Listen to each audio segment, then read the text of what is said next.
Hello dear, कैसे हैं आप सब। आशा करते हैं आप सब अच्छे होंगे। आज के इस वीडियो में हम जानेंगे कि निबंध को लिखने का सबसे अच्छा तरीका क्या होता है, कैसे एक निबंध को लिखना शुरू करते हैं और कैसे एक निबंध को लिख करके खत्म करते हैं। तो अगर आपको नहीं पता है कि निबंध को लिखने का सबसे अच्छा तरीका क्या है, तो आप एग्जाम में कुछ औसत अंक ही प्राप्त कर पाएंगे, इससे ज्यादा कुछ नहीं प्राप्त कर पाएंगे। ठीक है, तो आज के इस वीडियो में इसी महत्वपूर्ण विषय पर चर्चा होगी। ठीक है, अगर आप वीडियो को लास्ट तक देखते हैं तो आप जान पाएंगे कि एक निबंध को लिखने का जो तरीका होता है वो तरीका क्या है। ठीक है, जिसको अगर आप फॉलो करते हुए कॉपी पे लिख करके चले आते हैं तो एग्जामिनर आपके निबंध को देख करके और चेक करके उसको पूरा का पूरा नंबर आपको दे देगा। ठीक है, तो वीडियो को लास्ट तक जरूर देखना और वीडियो पसंद आए तो वीडियो को लाइक जरूर करना यार, और एक कमेंट तो जरूरी करना कमेंट बॉक्स में, और बताना कि वीडियो कैसा लगा। ठीक है, और चैनल पे नए तो चैनल को सब्सक्राइब कर लेना। ठीक है, आज का ये जो वीडियो है आपके लिए बहुत ज्यादा इंपॉर्टेंट होने वाला है। ठीक है, पूरे के पूरे नंबर आपको दिला के रहेगा ये वीडियो। ठीक है, तो वीडियो को लास्ट तक जरूर देखना।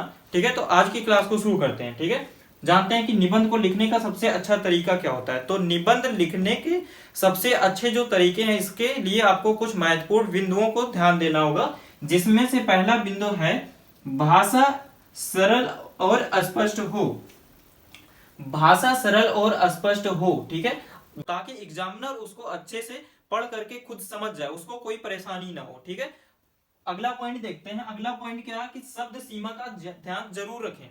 शब्द सीमा का ध्यान जरूर रखें, ये बहुत इंपॉर्टेंट है, क्योंकि अगर मान लेते हैं कि इसी में कोई हेडिंग है प्रदूषण का अर्थ, अब इसके बारे में पूछा गया तो प्रदूषण का अर्थ क्या होगा, 3-4 लाइन में आपको बता देना। अब अगर आप इससे ज्यादा लिखते हैं तो उससे कुछ फायदा होने वाला नहीं है। ठीक है, ये बात आप जान करके रखना, इससे कुछ फायदा होने वाला नहीं है। जितना आपसे पूछा जा रहा है बस उतना ही उत्तर दें, ज्यादा लिखने की कोशिश ना करें। जैसे कि किसी किसी को क्या होता है कि किसी को उत्तर आता है तो वो उसी उत्तर को बार बार अपने लैंग्वेज में बना बना करके बड़ा लिख देता है, तो इससे कुछ फायदा होने वाला नहीं। जितना आपको पता है, जितना पूछा गया है उतना ही लिखें। अगला तीसरा पॉइंट देखते हैं, विचारों की पुनरावृत्ति ना करें। विचारों की पुनरावृत्ति ना करें। जैसे कि आप किसी हेडिंग के बारे में लिखते गए, ठीक है, अब अगर आपके पास में कोई विचार ना हो तो ऐसा ना करें कि वही जो ऊपर लिख करके आए उसी को बार बार रिपीट करते हुए लिखें। कोशिश करें कि अपने लैंग्वेज में जिस जो पूछा जा रहा है उसका उत्तर देने की कोशिश करें। ठीक है, अगर आप उसी विचार को पुनः बार बार लिखते हैं तो एग्जामिनर को क्या लगेगा कि इसने कुछ नया कंटेंट नहीं लिखा। ठीक है, नई बातें इसने नहीं लिखी, वही बार बार लिख दिया। तो इससे क्या होगा कि आपको नंबर तो मिलने वाला है नहीं, बस कुछ ही औसत अंक ही आपको मिलेगा। ठीक है, तो इस बात का ध्यान रखें। अगला पॉइंट चौथा क्या है, भाषा संबंधी त्रुटियां नहीं होनी चाहिए। भाषा संबंधी त्रुटियां, भाषा संबंधी त्रुटि का मतलब क्या हुआ कि आप जो लैंग्वेज लिख रहे हैं, जो आप शब्द यूज कर रहे हैं उसमें निबंध को लिखने के लिए, वो उसमें स्पेलिंग का मिस्टेक आपको नहीं करना बिल्कुल भी। ठीक है, इस बात का खास ध्यान रखें।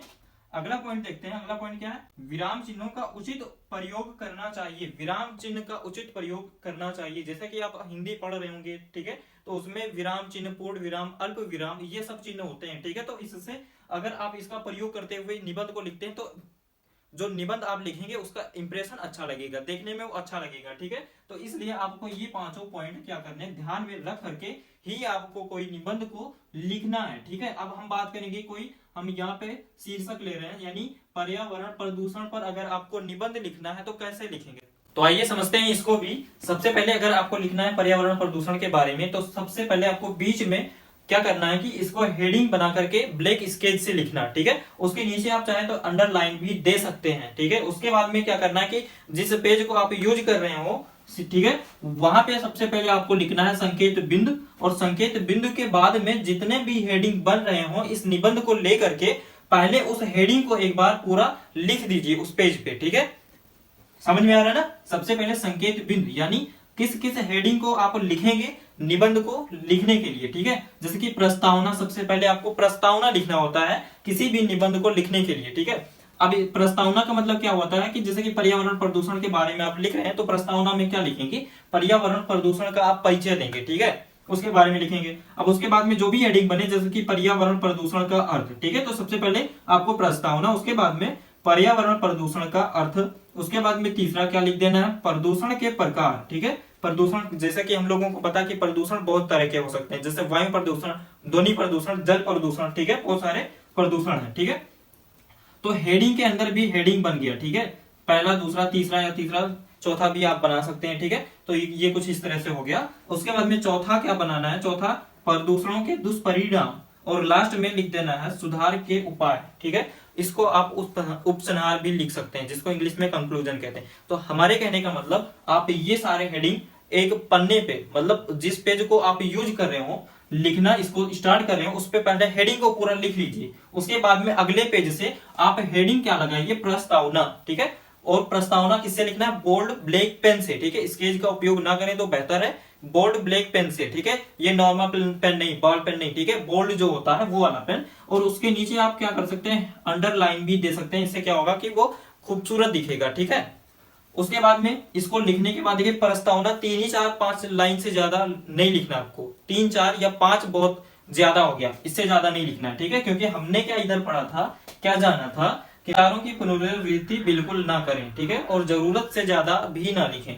उसके बाद में प्रदूषण का अर्थ क्या होता है, ये भी आपको 3-4 लाइन में लिखना, इससे ज्यादा नहीं लिखना है। ठीक है, ध्यान रहे ये बात। उसके बाद में प्रदूषण के प्रकार, जैसे कि आपको पता है कि प्रदूषण के प्रकार बहुत से हो सकते हैं। हवा में जो प्रदूषण होता है वो हवा प्रदूषण हो गया, जल में जो कचरे वगैरह फेंक दिए जाते हैं वो जल प्रदूषण हो गया, हारन वगैरह से जो ध्वनि निकलती है वो ध्वनि प्रदूषण हो गई। तो इसको छोटे छोटे हेडिंग बना करके आपको ज्यादा नहीं लिखना, 2-3 लाइन, इसमें 4 लाइन लिख देना, उससे ज्यादा नहीं। ठीक है, उसके बाद में आपको लिख देना प्रदूषणों के दुष्परिणाम क्या हो सकते हैं और इससे कैसे बचा जा सकता है, कैसे प्रदूषण को कम किया जा सकता है, इन सभी बातों को आप लिख सकते हैं। ठीक है, तो अगर आप ये सब फॉलो करते हैं कि निबंध को लिखने के लिए किन बातों का ध्यान रखना चाहिए, कैसे लिखना है, कहाँ पे क्या लिखना है, तो अगर आप इसको फॉलो करते हुए कॉपी पे निबंध लिख करके चले आते हैं तो एग्जामिनर आपको पूरे नंबर जरूर देगा। ठीक है, तो आशा करते हैं कि आपको ये सारी बातें समझ में आ गई होंगी। ठीक है, तो अगर वीडियो पसंद आया तो वीडियो को प्लीज एक लाइक जरूर देना। ठीक है, और कमेंट तो जरूरी करना कि वीडियो कैसा लगे। चैनल पे नए हो तो बाकी चैनल को सब्सक्राइब जरूर कर लो यार,